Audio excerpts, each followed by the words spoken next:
Reserve time. Hello and welcome, ladies and gentlemen, to a Beyond the Summit presentation of the WPC ACE match between Orange Esports and CIS game here in China, in the LAN event going on right now. Thank you guys so much for tuning in. Sorry, I had a little bit of delay there because I actually realized that I hadn't applied the intro logo because I haven't cast for BTS in so freaking long. Hashtag production value, I suppose. But yeah, now we get to move forward and check out the draft to begin this first game of this best of 2 series.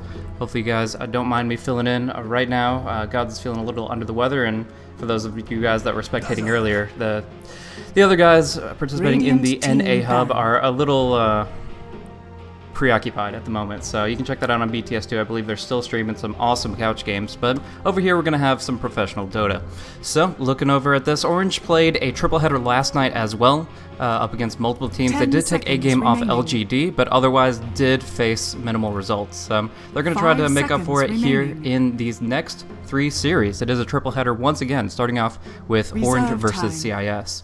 So obviously CS has a lot of talent on their side. They got the German player Black, who went over for the originally LGD International and now is playing for CIS game, and already having an interesting draft underway. So let's get into that. Thank you guys once again for tuning in, whether it might be bright day by you guys in the Eastern Hemisphere, or maybe you're just waking up over in Europe, or you're like me and an insomniac over at late night in the Americas. But no matter where you're from, hopefully you'll enjoy the game, and looking over the draft, it should be an interesting one. We do see Centaur Dazzle, a great combo for aggressive play. I mean, you get that shallow grave out, that Centaur can double edge as low as he wants because he's going to be able to dish out the damage, and for the most part, he's a great hero to dish out the disable. Gets maybe a blink dagger online, and he's going to be by and large the prime initiator. So since they don't need initiation, they're going to ban out 2 heroes that would provide it otherwise, the Puck and the Sand King. Great bans under most circumstances. As well, I want to note that it is very important that CIS game did take out the Bat Rider, as that is essentially Winter's best hero. The Centaur is still a very versatile pick, but the Bat Rider was definitely their number 1 go-to preference. So taking that off the board, along with the Invoker, Treant, and the Slark, we're going to be seeing a completely different draft than what we're used to in the Western scene. Usually the Treant slips through, and they pick that up, sometimes the Invoker as well. But right now, we're going to see Lifestealer picked up for Black, Ancient Apparition, and Mirana. Interesting combination of heroes. They don't really have the setup for the arrow, so I think this may be an offlane Mirana, but obviously it can be run in multiple different lanes. Does seem to be the solo pickup, though, either in the mid or in the offlane. And in response, we're going to see Orange pick up a Doom. We've seen a lot of play from that one from Insidious C a couple times in the jungle. We've also seen them run it in the offlane under Winter's hands. Ysera has run it a couple times, but not as frequent. It's probably going to be a different pickup for him specifically. And of course, like I said, it's a flexible hero, so it could, for all we know, be a number 1 carry.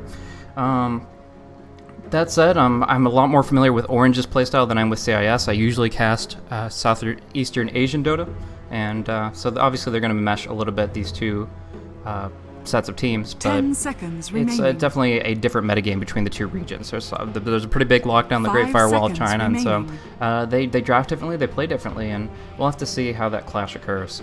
Right now, CS game is going to pick up the Wraith King as a support, I believe. So Wraith King plus Ancient Apparition going to use the Wraith Fire Blast to proc off the Cold Feet, and that should have a lot of kill potential, even on somebody as tanky as Centaur. If you're stunning him out for several seconds at a time, that's plenty for Lifestealer to feast away at his high HP. So that's kind of what we're looking for there. Dazzle, of course, going to be trying to put some push pressure out in the early to mid game, keep people sustained, and what better hero to keep sustained than a Viper? The longer he stays in a fight, the more damage he's dishing out with his Corrosive Skin, as well as with his Nether Toxin, and so he's a great hero in that regard. Dazzle's also a really good pick against an Ancient Apparition pre-Aghanims, because the Ice Blast only lasts 8 seconds at level 1. You can nullify the last 5 of that with Shallow Grave, preventing your ally from shattering. And since they didn't pick up an axe or anything like that, that means that it is going to be their saving grace for the early to mid. But that being said, I do feel that they are kind of have the pressure on them to end this game early. If the Ancient Apparition gets up an Aghanim Scepter, if the Lifestealer gets farmed, as you expect Black to, it's just not going to be boding well for Orange, even though they do have some good late game heroes in Doom and Viper. Anyways, beyond that, we're going to see the Shadow Demon banned out as the final one here. a very good combo to go for the disruption into the Shadow Wave. Just a big, powerful nuke, dealing a lot of physical damage, and it can initiate pretty much on any lane. Even the Mirana is a little bit susceptible, though, which of course she is so survivable with that leap. So we're going to come down to the final phase here. The final ban is, interestingly enough, going to be a Kunkka, just in case they wanted to pick that up for the solid. And from there, I'm not too sure what to go with. I mean, like I said, Orange are either going to be running a carry Doom or a solo mid Doom. But now that we see Ysera pick up the Viper, it is probably just going to be a carry Doom. I don't think they're going to go greedy and put Insidious C on it in the jungle, though they have done it in the past. They've generally shied away from that strategy of late. Anyways, CIS have plenty of time to chew through their last little bit of bonus time and look into their last pick. I do feel they need something with a little bit of AoE potential, though. For right now, they have purely single-target heroes. Yes, some of these heroes do like to pick up things like Maelstrom and dish out some AoE lightning damage with that, but for the most part, they are purely just right-clicking down one person at a time. And while that's great, if the enemy gets a Pipe of Insight on one of their more durable heroes, I mean Centaur, Viper, both great pipe carriers, and if they get that, then the Starstorm and the Ice Blast, their only AoE abilities, won't be able to dish out the damage. So I think a good AoE stun would be pristine. That's why they banned out the Sand King, the Kunkka, the Puck, a lot of AoE-oriented heroes that would help the team fight. But in this case, they're at a loss for that. And I'd almost say maybe something like an offlane Tide would be pretty cool, because Centaur, Doom, Viper, they don't like to pick up BKBs. They certainly can, but they're against this lineup right now, they're not inclined to. So the Tidehunter would kind of force them into picking up BKBs, would help CIS Games teamfight a lot, and it should be plenty to set up the Ice Blast.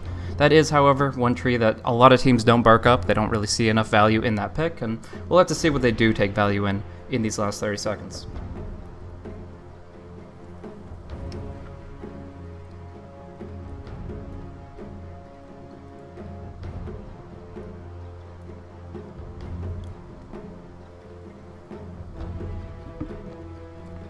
So they're going to pick up the Beastmaster here. It's a pretty awesome selection at taking the Dazzle out of the fight. He's the one that they really need to make sure is not spamming out their spells. But if they take the opportunity to just chain their stuns up, maybe a Roar into an Arrow, maybe a Wraithfire Blast into Cold Feet, whatever it may be, if they can bring Doom down before he casts his ultimate, that's going to be a game changer for them. That's going to enable them to completely run over the enemy until Doom respawns, and they can take tower after tower with no real problem. Along with that, they have some good Roche potential at level 1. Remaining. Not sure if it's something they're looking at, but right now you've got Open Wounds, you've got the 5 Beastmaster seconds Aura, remaining. Lifesteal from the Wraith King, and of course Arrow and Chilling Touch don't hurt at all. That said, Orange have a Reserve decent time. team to invade with if they try to go for a level 1 team fight up against the Pit, so I'm not sure if that's what CIS Game want to do, but it certainly is on the table. They're going to pick up the Weaver. It's a pretty good hero for maneuverability, but it is subject to a lot of these nuke and disables. I'm honestly kind of surprised they picked Sox's up the Weaver. He does like to play those invis heroes that dish out a lot of physical damage early, but it seems so greedy. They're not really going to have the tools to contest Roshan if CIS Game do go for that ploy. Along with that, Insidious C is going to be running in the jungle, making Dazzle the only support. So that means he's going to have less mana sustain, less mobility, and less control over what happens across the board. Along with that, Sox's, like I said, is easy to disable, and it might only take something as simple as a Primal Roar to set up the long range, of course global range, Ice Blast. You follow that up with Axes, and that's a dead Weaver before he even gets the time-lapse out. The only reason I don't think this is a bad pick is because of how time-lapse works with the Ice Blast. As far as the 10 mechanic goes, it seconds resets your remaining. health, it doesn't heal you, quote-unquote, at least in Dota 2, so that means that 5 you are seconds able to remaining. bring yourself back up to snuff, even at critical health thresholds. But anyways, we'll have to see how it plays itself out as we get into the game. Just double checking, making sure I didn't screw anything up on the overlays, but yeah, this is going to be our Prepare for first battle. best of 2 for the night. I'm going to be bringing you guys this one as well as the one immediately after, but we'll have to see about the third. Busy schedule to be sure, and it is going to be a late night for me as well. We are going to see some early movement, but it's not towards the Pit. They are actually smoking down towards the bottom lane here and are going to be looking for a fight here in the Radiant Jungle. So probably a clash right around this area if either team is able to commit, but we'll see who picks off who in just a moment. Since there is a high likelihood of clash, I'm not going to introduce the teams just yet, but we'll have to see how close it actually gets. If they drop an Observer Ward over the trees here, could be also very dangerous. Sharky's going to be the one to reveal, though, and we do see the Radiant have full vision of this. They're going to be able to back off, and there aren't going to be any casualties here before the horn sounds. So, since that is the case, let's look over at the rosters real quick. Looking over at the Team Orange Esports for Malaysia, residing in China at least for the WPC Ace. We are going to be looking at Winter playing on the offlane Centaur Warrunner. Xoxes is going to be playing on the Carry Weaver. We are going to have Ysera play the solo mid Viper, leaving the relatively greedy Jungle Doom, Insidious C. I'm very familiar with this role, but he's got to really make something happen. Either get some good Wild Wing stacks out, or just put out some hard pressure as soon as he hits level 6. In the meantime, we do see it is going to be Sharky here, currently towards the top lane, but I think he'll make his way down to help out the Weaver. For right now, he's just holding on to this TP scroll, which is, of course, an odd pickup at level 1. Anyways, beyond that, let's look over at CIS and check out the rosters for themselves. We are going to be seeing June play on the Lifestealer here. Pretty cool little cosmetic set for him. A lot of spikes. He's going to be running on the Carry Lifestealer here on the safe lane. Currently up against Dazzle Centaur, though. They expected it to be a 1v1 matchup. No, sir. Dual lane up top against the Nakes. It's going to be Black here on the solo mid. 2 tangos up. He's going to be going for a bottle rush here. He's going to be putting out some pressure early, but he can't really control the Viper too well in lane until he gets his ulti. Like, the Boar can do a lot, but it's not going to be game-breaking one way or another. To finalize who I'm talking about, as far as CIS, we're going to be looking at the supports here. We do see that it is, in fact, going to be Mirana supporting and the Wraith King farming. It's going to be Inflame running the core Wraith King. Demons is going to be supporting on the apparition, and AO will be on that Mirana. Already seeing some pressure in the mid lane. We're going to see Ysera put some damage into Black. That poison attack controls the lane quite effectively. And it's going to force him back, at least for the moment. He's still able to CS though. He'll get his bottle out in no time. Just a couple of axes, and that will be no problem at all for him. In the meantime, Nake's zoned out a little bit off lane. He will get full experience, but not a single CS to his name. Finally, we do see AO looking for some pressure on the Doom. Won't be able to snipe up the creep though. Just leeching half of the experience. Bottle already picked up for Black, but it looks like he wants to crow it, as we do see it making its way back with the empty bottle back there. We do have a Sentry Ward down bottom, but the Wraithfire Blast, is it going to be in range? It is. Going to connect on top of the Weaver. Shukuchi on cooldown. Can they get the first blood? They do have the crit. A huge RNG crit coming in for the Wraith King. Chilling Touch plus Mortal Strike equals 1 dead bug. They're able to squish him and put first blood on the board for themselves, while AO just keeps his zoning pressure here on the Doom. Doom did pick up the Satyr Blast, Shockwave Hadouken, whatever you want to call it. He is going to be able to sustain himself pretty well with some good raw HP regen, but you can see that he's still at 0 armor and is very susceptible to the physical right clicks. Black will, instead of crowing his bottle, he's going to be picking up the bottom rune spawn here, and he is going for a build that I really prefer on the solo mid Beastmaster. You're able to go for the early Call of the Wild, 2 points in it at level 3, and then you max your axes, maybe 1 point in aura. And in that case there, you're going to be able to control the lane a little bit better, get more self-rune control by using the Boar to slow up the Viper. And then on top of that, you can also, on the minute spawn, simultaneously stack your Ancient Camp while you're picking up the rune. And that's a really, really clutch maneuver that a lot of solo mid Beastmasters have taken a liking to.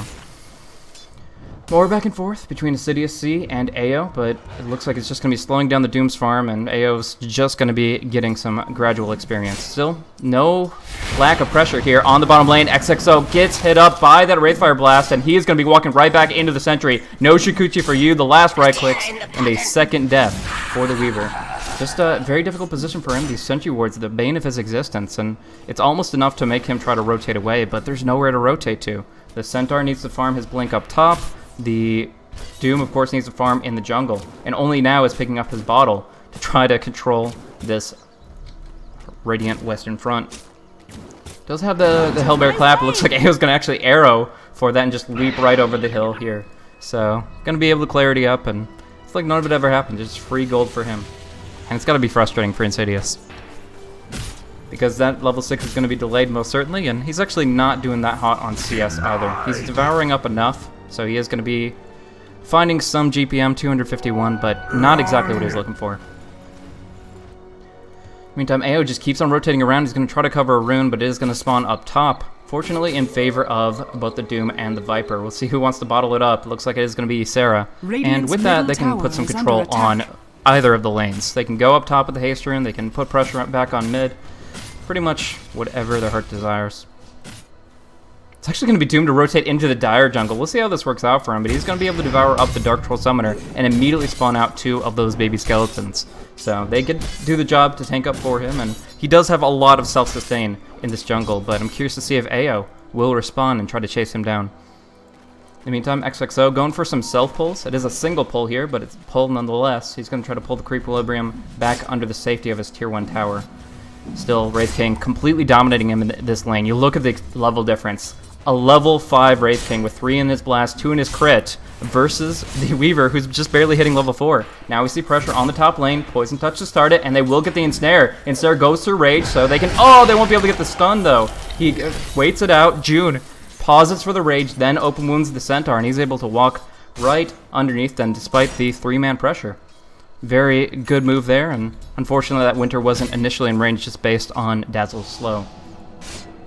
Looks like Weaver's going to go in... Nah, he's going to be scouted by the Observer Ward and completely forced off the lane, essentially.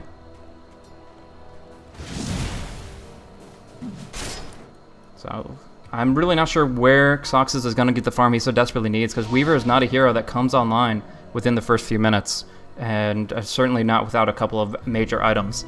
So he'll Shikuchi as best he can, but with this pressure, with these ejections, oh, walking right into an arrow, face tanked up, and underneath the Ice Vortex, that Chilling Touch is doing work. He is gone. Just one simple dust, and they are able to pin him down for the 3rd time this game.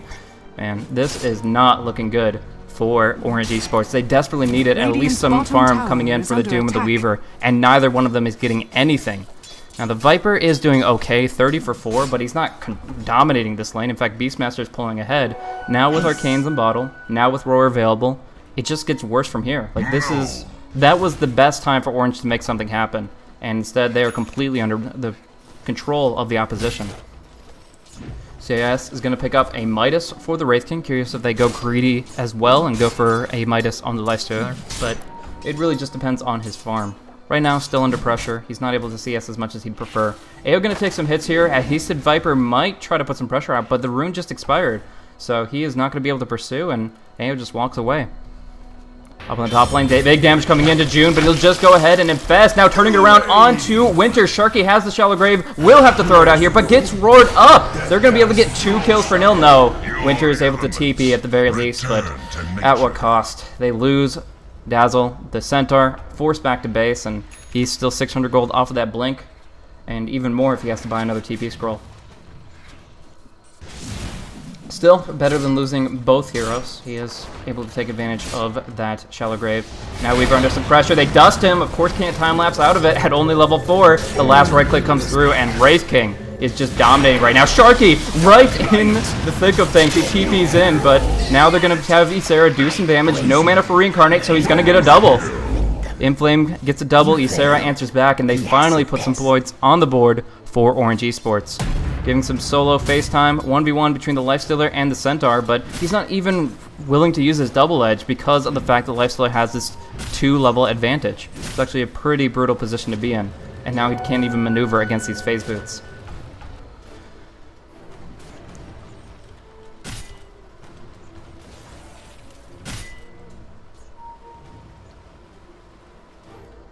Gonna see Black utilize that Invis-Rune. Gonna be able to snipe somebody with this next Primal Roar, but they don't yet have the Ice Blast to follow through. Ancient Empress is still just a little bit behind, but perfectly high enough when you consider the levels of the other heroes. I mean, Doom and Dazzle 5 and 4, and Weaver hasn't even been able to get out of level 4 range himself, running only a Basilius. It pretty much sucks for it to be him. Stampede is now available. We'll see if they can make use of it, but right now it's going to be June to put some pressure here onto Winter. Rage will expire. Stun will turn around. A great heal bomb coming out from the Dazzle, but arrow to the face. Winter's going down anyways. Shallow Grave keeping him up, but he'll just have to use Stampede to get home faster because there's no getting out of that situation and healing back up. It's like you have to wait for Tranquil Boots to not only come off cooldown, but wait about 20-30 good seconds just for them to do their work. Might as well just head back to the fountain and wait out that precious blink. It's going to be a long wait, though. They have so much pressure against them. And like I said, there's plenty of kill potential with Beastmaster having Roar now available.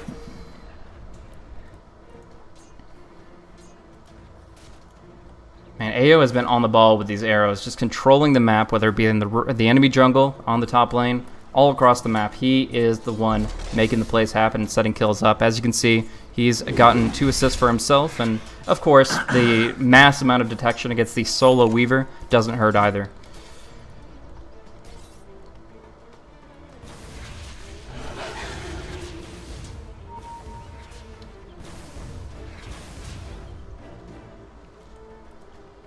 So, at least they do have the Radiant Observer Ward scouting out AO. He's not going to be able to get any arrow snipes from this position, but you still have to worry about that roar combo. Luckily, Viper has farmed up the mechanism. It's not going to be so easy to bring him down, but if they time the Ice Blast well enough, he's not going to be able to mech before the Ice Blast hits, and from there, the item essentially just gives him an armor boost, and that's all. Anyways, Winter farming up. He's going to have 250 gold to go for that Blink, and that's when they really start coming online. That's when they can start putting offensive pressure out. But they're going to try to make that happen before then. 1 point in the Poison Touch and the Doom available. It might be enough to bring down the Lifestealer, but we'll have to see.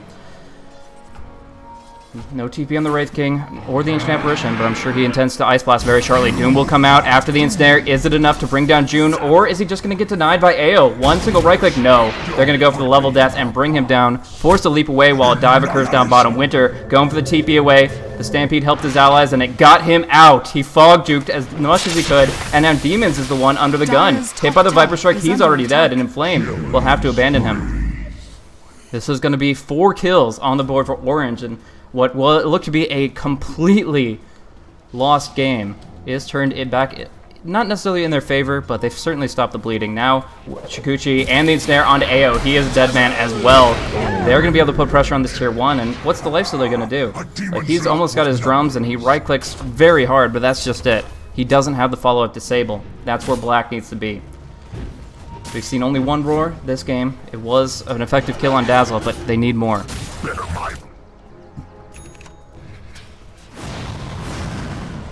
Now, Inflame doesn't seem really shy about using his mana pool right now. He's going to take a lot of damage from the Viper, but it's a bait. They're going to try to throw the Frozen Ammunition for the Ancient Apparition after the stun. Ysera, can he mech? No, he's going to get hit up, but he will trade his life 1 for 1. Getting the kill on the Viper right in the nick of time. Now Ensnare on to June. He's going to go in and infest on the melee creep here. Nice nuke as well. They're going to be able to turn around. Sharky can't even grave. Now they're going to pursue on to Insidious with a movement speed advantage, but it's 10 full seconds on the open wounds. No bore available. Can they finish the job? It doesn't look like it. And of course they did have the Stampede available, so open wounds wouldn't have necessarily been a kill in either case. Haste Rune going to be picked up on Centaur. Just as good to deny the room from the opposition as well to pick it up for himself. He does now have his Blink Dagger. Is head down bottom, but I don't know if they can finish off AO, as squishy as he may be. So stun will come through. Oh, and he's going to Stampede him as well, and with that max movement speed, he's going to be able to go and get the stun. Double edge, 2 right clicks required, but 2 too many, as he is just not willing to commit to that. Sees the retaliatory TP. I think he could have gotten it, but he certainly would have risked himself in the process. Back over to the net worth, we do see that now Ysera is top of the charts. He did find himself 68 CS, as well as 4 kills. So that double kill really started building momentum for him, and now it's his time to shine. Still, if they get him locked down with a good roar, with a good Ice Blast, that could still take him out of the fight permanently.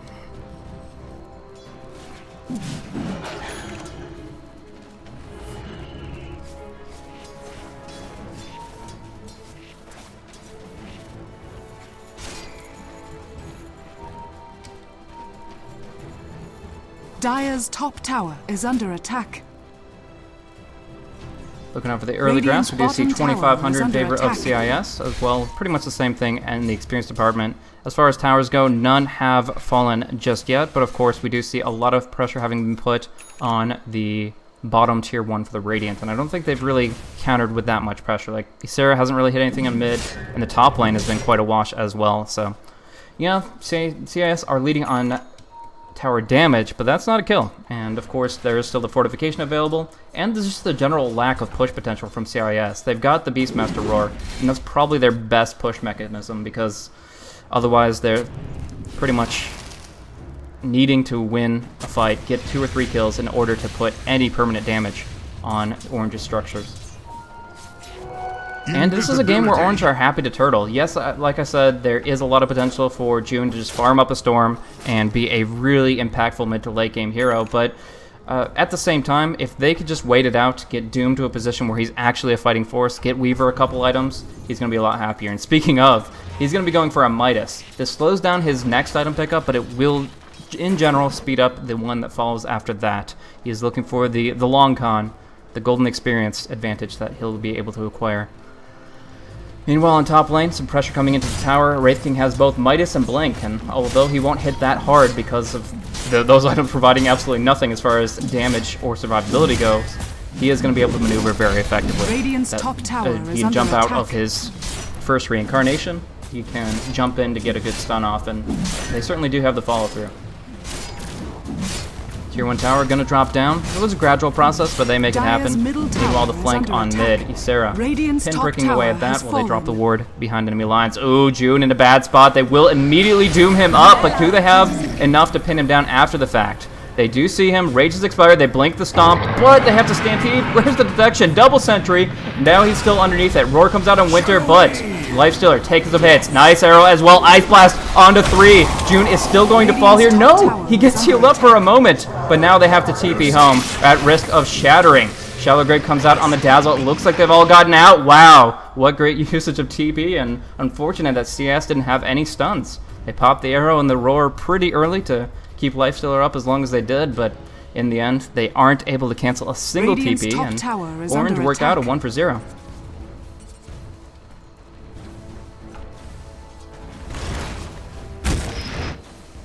Radiant's middle Flame tower pushing on this is tower. under Already attack. took the top tier 1, looking for the mid, and it looks like he's going to have it. But Winter going to try to make him fight for it. The Reincarnate is about to come out. One last right click. Now they're hit by Ice Blast. Big arrow onto Winter, and they just can't maneuver against that Reincarnate slow. I will mention, however, that yeah, no, it was a 160-second Reincarnate. Usually, I would say at this point that Reincarnation is a pretty big cooldown to lose if it's at level 1. 260 seconds, a very, very long CD, but he had just dinged 11, and that enabled him to actually make that trade with minimal cost. Now you see some pressure in mid. Sharky providing a little bit of push, but they are being pressured in multiple other lanes. Radiant's bottom tower is under Still, attack. I mean, this is creating space for Weaver. Soxes has been able to find no boots yet, but at least the Midas and some surplus gold. And he's going to be trying to move in, I believe, towards a Lincoln as rapidly as possible. Lincoln Sphere, that is. Aghanim Scepter being worked on by Viper, but Ancient Apparition's covering that base pretty well as well. So the shorter cooldown on Viper Strike pales in comparison to the extensive duration the Ice Blast can be brought to, and we'll have to see who can actually acquire that item first. The core that's farming harder, or we'll see Winter going in on Black. Big damage coming through. He won't get anything but the mechanism off, and he will go down after Incity sees stuns. Now a nice Ice Blast will come through. Sharky will be dropping low, maybe dying. Yes, he doesn't get the Shallow Grave off in time, and I believe an Illusion was right-clicking him down.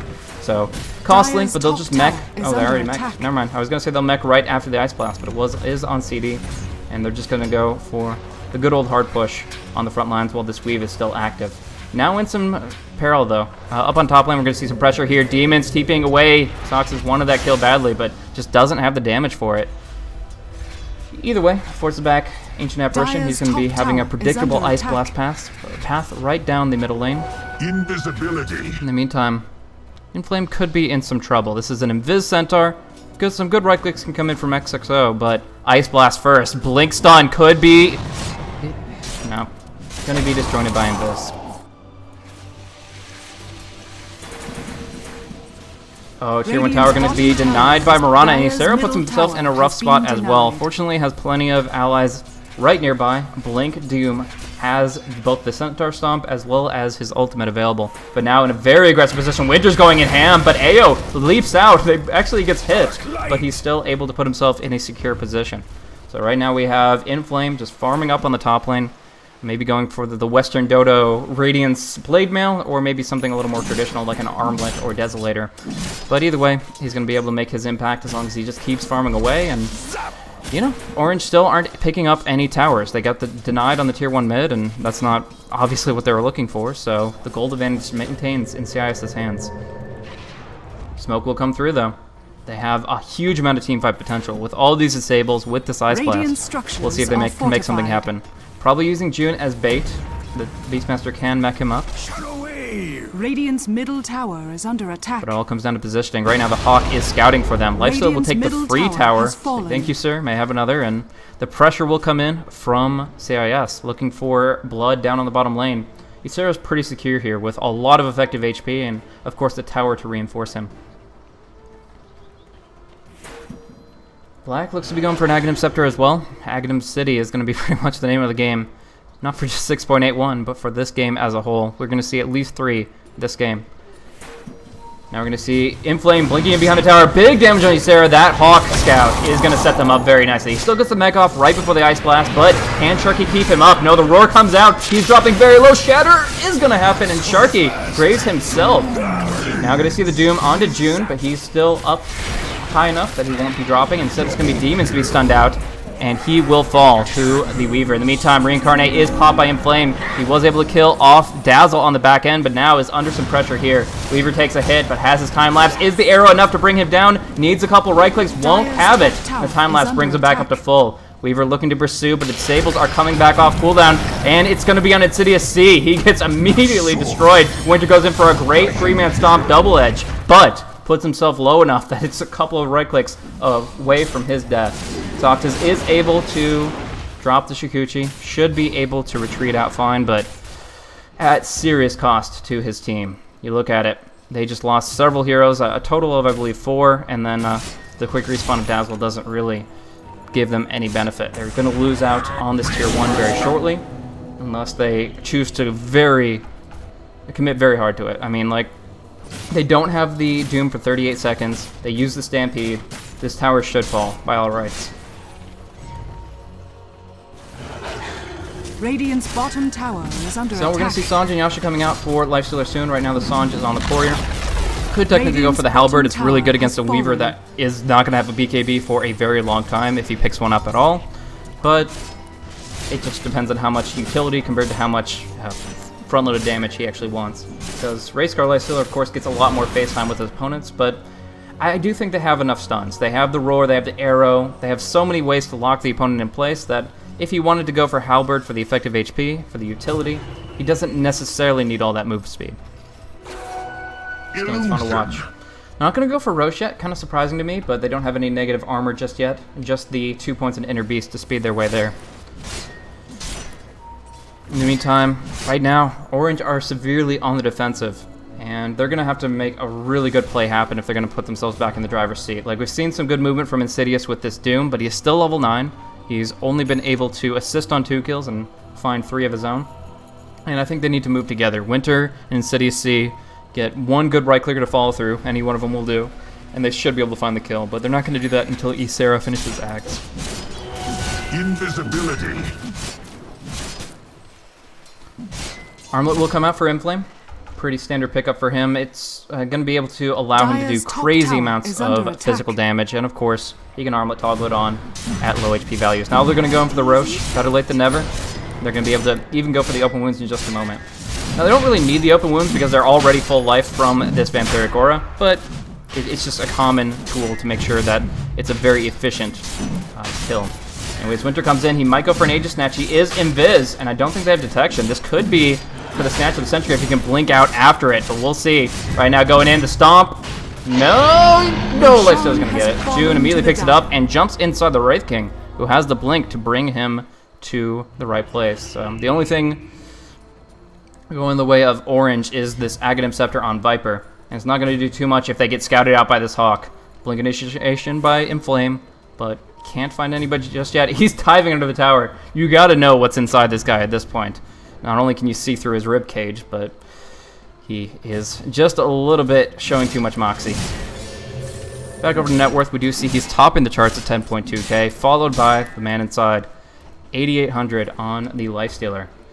And they can definitely kind of flex their esports muscles here. They can go in for some major kills, and it just is on the Hawk on the wards to scout out those opportunities. No Boots of Travels just yet. They actually seem to be going all tier 2 except for maybe Demons. And that means that they're not going to be able to use the Hawk for anything more than a Scout and a Nakes Bomb. You're not actually going to be able to travel to it for that kind of global presence that you sometimes see. Still, just keeping the pressure up. Soxus doesn't really feel safe to farm, and is still a very far away from his Lincolns. Even in City C, going back on his build just to pick up a Ghost Scepter. He can blink and Ghost in, and he will survive through this right-click damage, but it's just an awkward pickup on a Doom. It's just... you can understand it. He is under a lot of pressure with his physical damage output, but we're still going to see some magical hits, and it just isn't going to give him the DPS time he really wants. Still, it's better to live than to feed and not get any opportunity to do any damage. Aghanim Scepter almost up on black. Could say the same about Demons. We're going to hear some Stampede action, but it looks like just to be a disengaged. Ice Blast will hit on nothing, though. And everybody kind of goes their separate ways. Some pressure can come in on the top lane here. Aegis available on the Lifestealer, so he's going to start moving very aggressively with this next wave. Fortification is available, but it's still pretty easy pickings to bring down this tier 2.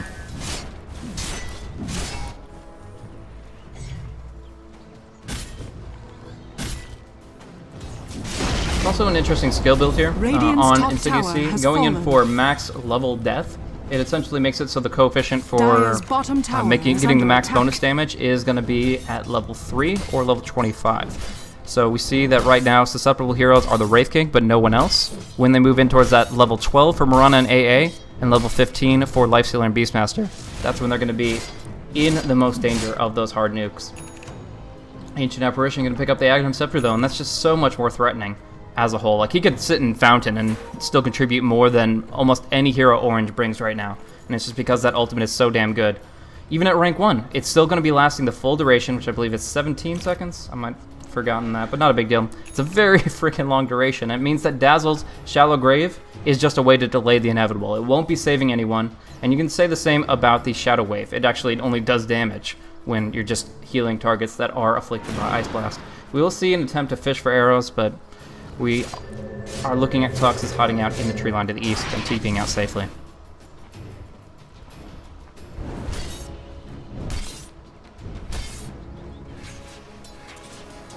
So, massive gold graph in favor of CIS, 10k. The experience graph is showing something similar, 5,600. Beyond that, there's just no big items coming in for Orange just yet. The Viper is pretty well farmed, but he can't do it alone. He can't carry by himself. He'll get a good ultimate on the Lifestealer, maybe even 2, but that doesn't stop CIS from doing damage. Radiant's bottom limits it and delays it a little bit. Now we're going to see the Desolator pick up on the Wraith King. Very, very good for their entire lineup. They need this negative armor to keep the pressure rolling, and of course to help out a little bit with this right click on the building as well. Dire's top tower is under attack. We'll see if they go as deep as possible. Right now they have 3 heroes above 10k, whereas Orange only have 1.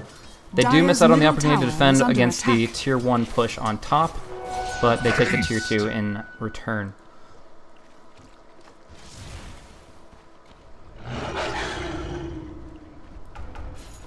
So this position, Medallion is going to be the best thing Dazzle can do for himself to try to help his team. It will allow the Weaver to do a bit more damage, or more often than not, I think he's just going to refuse to use the active so that he gets some cost-efficient armor.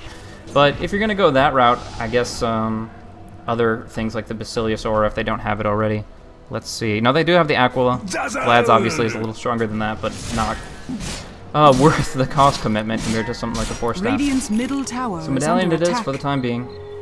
And we'll see where he goes from there, if he's able to. Right now, just, I mean, he's a 0-5-5 Dazzle.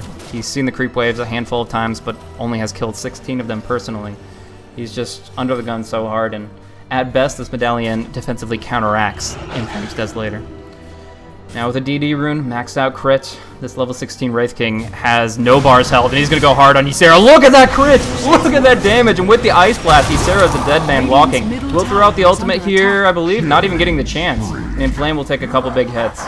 Now looking for the tier 2 tower, no problem at all. But there is some split push coming out from Soxus on top. He is going to be able to farm up his Lincoln Sphere at the least, and he does have Winter at his back in case they try to TP respond. But they say, phase race us if you guys want, bros, because we have so much more damage. And we're going to put it right into this tier 2 3 tower immediately. Insidious takes the big hits, will go Scepter out, but the arrow connects. They just need one spellcast and he's dead. Inflame looks for that stun, but instead is going to turn his attention to the Viper. Throws the ultimate onto the Nakes, but he's just going to go ahead and infest out.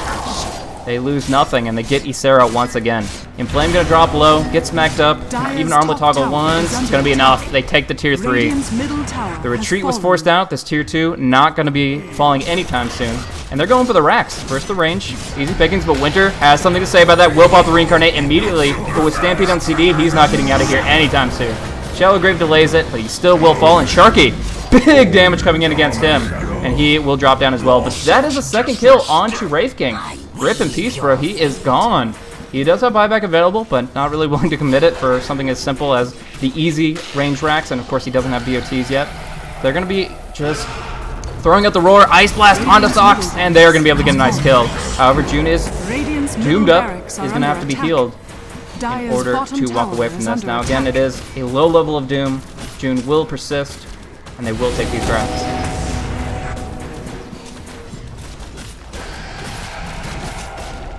Things are looking bleak for Orange. They're not ones to GG just by one lane, but it looks so desperate for them. 15,000 gold disadvantage, roaming towards 10k for experience, and of course having that lane down. Even the Midas isn't going to give them much as far as late game goes. They're losing out on income each creep wave that spawns, and they're constantly on the defensive, making it easy to go for Roche.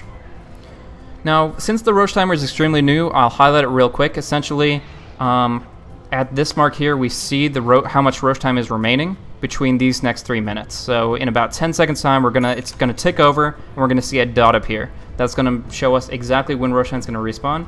If that's a little too complicated for you, you can always look at the analog clock down in the bottom right. But it is a very new concept. It just came out with the last patch. It's gonna be a 140-second spawn. You can see that based on this little dot here. Minute, and then majority of a minute, making 142. The only thing that annoys me about it is this last minute is never used. It's a maximum of 3 minutes additional, not 4. But, you know, some people will find it simpler, so each his own. And luckily there's absolutely nothing else to talk about right now. What is this? Weaver goes for like the hardcore mode, essentially. He just says, screw it, you can throw Roars at me, you can Wraith Fire Blast me all day long, and I'm not going to pick up a single defensive thing against it. He literally goes for, I hope that I don't get right-clicked or even focused on in any capacity build. That's pretty much what you're looking at here with the Desolator pickup. No Lincolns, no BKB. He's just like, let's right-click, guys. And maybe he'll get the opportunity. We'll see the Swarm scouting things out. Roche, of course, not up yet, but we're going to see initiation onto Black. Big damage coming into him, and he's going to fall immediately. But we're going to see the Ice Blast onto Sharky. He's already dead. Big right click from Inflame. Weaver on the back line, so let's see if he gets any hits in. No, Moonlight Shadow, he can't even see them, and Winter's going to get hit up by the arrow after those open wounds. Charging onto Insidious C. One more nail, and it might be the one to hammer into the coffin. Sox is trying to juke away, trying to survive. We'll see if he gets the chance. He's going to get dusted. Might force a time lapse. He's still pretty quick on his feet, though. Max movement speed. Now the drums, open wounds, and he just time lapses into a Wraith Fire Blast. Sayonara, sucker. And that is going to be it. Triple kill for Inflame, and pretty much the game in my mind. Like, I love to root for the underdog, look for the turnaround, but this is just too much, guys. They have full control of the map. They just got a clean sweep after losing their Beastmaster in the beginning of the fight. It's just not going to work. But we'll see. Right now, Orange will persevere, and maybe they could just completely shock and awe us. It's going to take some throws from CIS, though, that's for sure.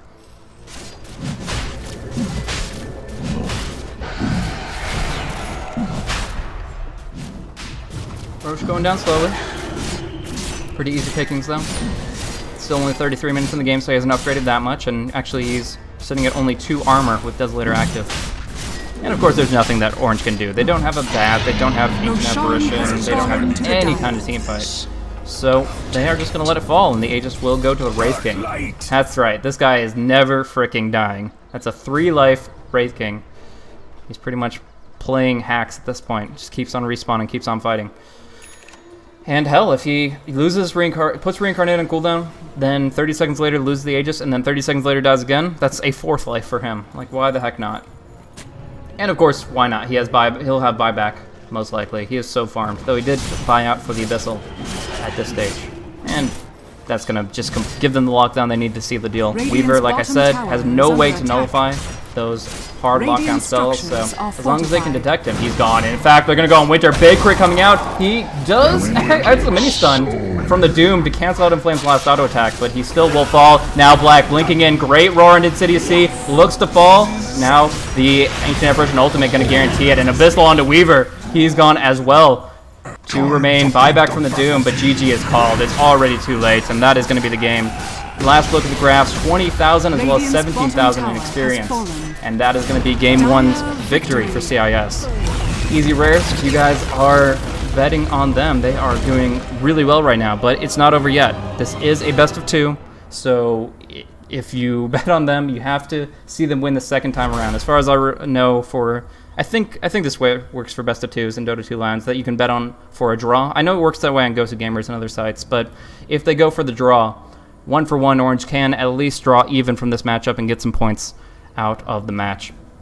But we'll see if they can turn it around. It's a very significant psychological deficit to go for such a greedy build and then to have it thrown in their face as CIS. It's just completely able to stop them at every turn. I mean, Doom's not able to farm his jungle. Weaver, GPM total of 393. Not Sox's best, unfortunately. Anyways, that's going to be it for Game 1 of this Best of 2 series. We're going to go into the next game in just a few minutes, guys. So hopefully you guys enjoyed the commentary. If you did or did not, you can look to help me out in my strive to improve. Look me up on twitter.com/blazecasting. Throw me a tweet that direction as far as what you think of me. You can also, if you do enjoy it and you're there, go ahead and follow me, and you'll know when I'm going to be broadcasting on other channels. Of course, happy to be able to bring you guys the commentary on Beyond the Summit. But wherever I may be able to bring you guys some awesome Dota 2, that's where I'll be at. So thank you guys once again for tuning in. Jumping into Game 2 of the Best of 2 series between CIS and Orange in just a few minutes.